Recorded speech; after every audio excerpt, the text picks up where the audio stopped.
Alright, I'm here for my week 6 update of my collection ideas project, and it's going really, really good. This week I actually had like an easy week. I only had 5 assignments, and then that's including my blog and my book.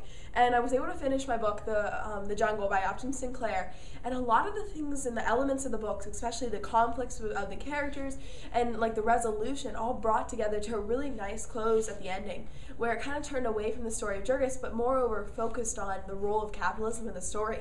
And this allowed me to really underline a lot of key and potent statements by the speakers who are speaking on behalf of the socialism theory and talking more about like why capitalism is negative, which really points to my argument in my paper about how capitalism is used in literature.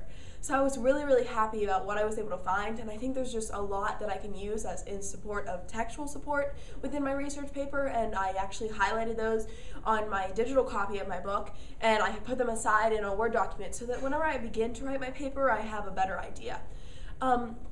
Also, I was really blessed this week by only having the additional 4 assignments on top of that, and one of them was another assignment, and I found a story where a teacher is talking to their students about socialism versus capitalism, and I thought this fit really well with The Jungle.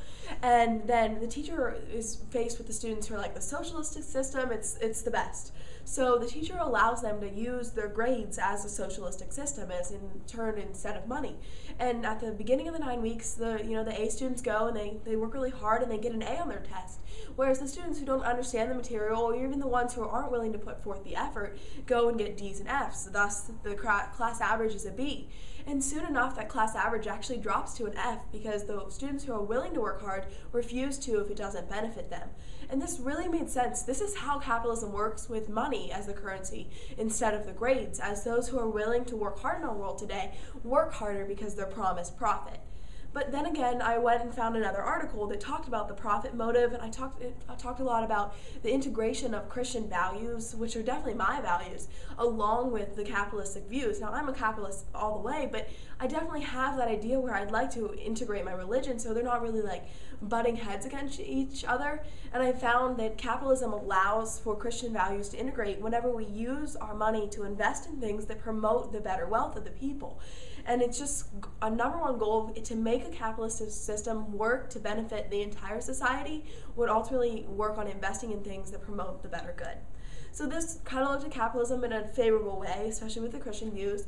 And then I found a story called "'Tis the Season" that's talked about the privatization of Christmas, and all of a sudden, wrapping paper and carols, and even like the story of Jesus Christ was actually so taken aback, and it was made into this entire profit-grabbing motive.